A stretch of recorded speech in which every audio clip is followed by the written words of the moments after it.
Welcome players. I picked up Blasphemous 2 and wanted to start with tips on how to defeat the first boss. Currently on screen are my current stats.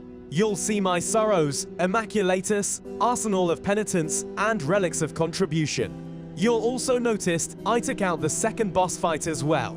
At the time of the Lesmes and Infanta fight, I had 45% of the map completed and unlocked many cool upgrades and prayers before fighting the first boss. Now, let's talk about your build in this game tip. For Rosary Beads, you should assign Scratch Lead Sphere. Since you will take quick damage often against those two, you should attach this as your main. At the time of the boss fight, I only had one slot available until I unlocked the area where I could upgrade bead slots. Next are your quick versus and chants.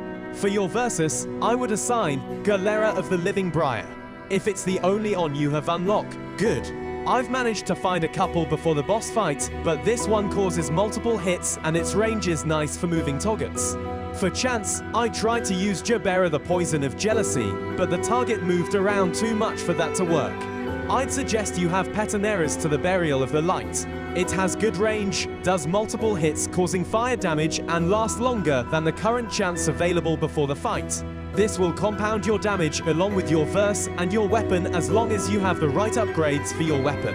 Next, we have the Altarpiece of Favors. In the beginning of the game, make sure to upgrade these slots as much as possible as they add to your status and upgrades to make the enemy and boss battles easier.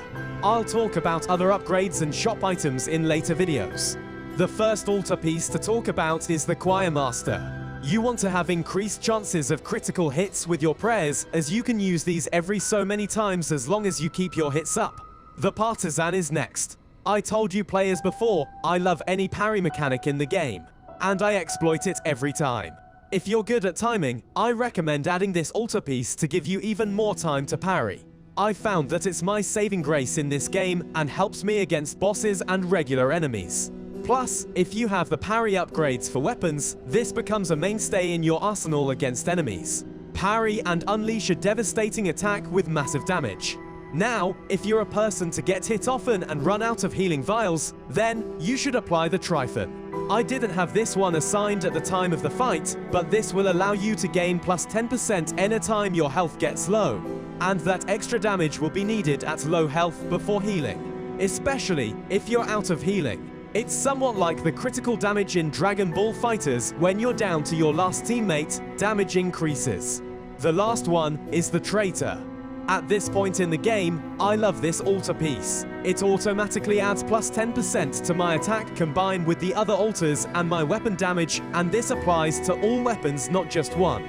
So even when I switch, it's glorious to maintain the plus 10%. Here are the upgrades you should have as my setup and your primary weapon. I'd suggest focusing on the Ruga Alalaba for this fight. If you have all of the setups I just mentioned, combined with the following. Rosary Ward, allowing to launch a strong counterattack, dealing major damage, and you have iframes as well, which is always great with multiple attackers. Blood Pact, which allows you to deal major damage with every hit for as long as Blood Pact is available, which allows you to have even more range, which comes in useful during this fight. As Lesmes tends to hide in his fire tunnels, this attack still reaches him. And then there's my new favorite, the Covenant of Atonement. I think if you can use your early game to get this perk as soon as possible, it will benefit you greatly, as it can be something you use instead of healing items. Plus it speeds up the game and incentivizes you to continue to play faster. Now that you have the build I think is best for the fight, let's see how this plays out. Keep in mind that my chant isn't the same, and I don't have the Tryphon assigned, which could have helped me end this a lot faster than I did. And this took me several tries to get through this boss, because I'm getting back used to playing side-scrolling Metroid Mega Man-like shooters. Enjoy!